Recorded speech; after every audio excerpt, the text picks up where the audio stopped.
Good day. Welcome to the Manila Times, where we bring you stories that shape our world.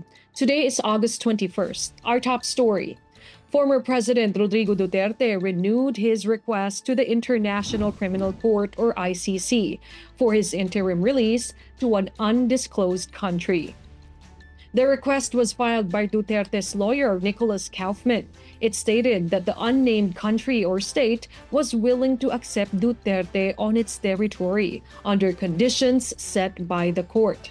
The country remains confidential and is reportedly aware of key circumstances surrounding Duterte's case, including his health, legal obligations, or security considerations.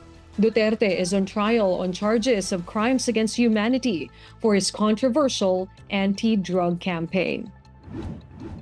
On to another story: President Marcos on Ninoy Aquino Day urged Filipinos to reflect on history.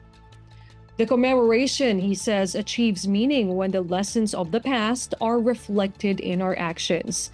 The president added everyone should not stop in challenging the present and the future leaders of the country. He says such challenges should be done with sobriety, conscience, and foresight. In other news, Senate President Cheese Escudero files a bill to abolish the community tax certificate, also known as cedula.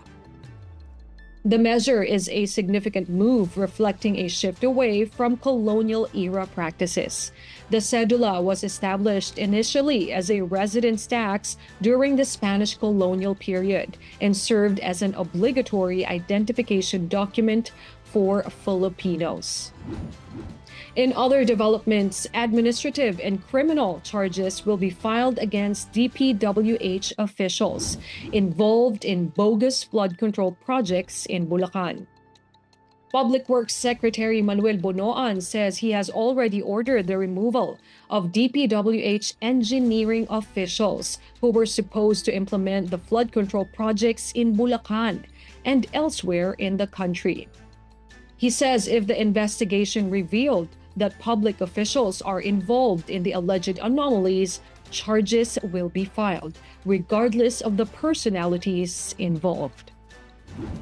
And finally, in sports, all competitors in women's amateur boxing will now have to undergo sex testing. World Boxing says the test will determine the boxer's gender at birth.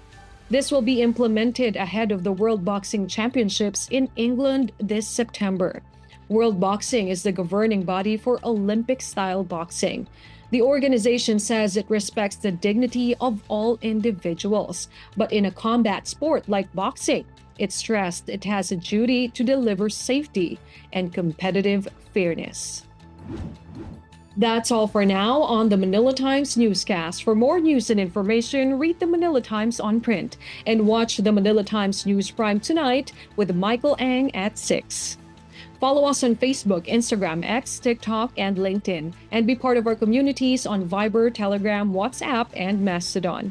Stay tuned for more updates throughout the day, and remember to stay safe, stay informed, and stay connected. I'm Ezra Abad. Good day.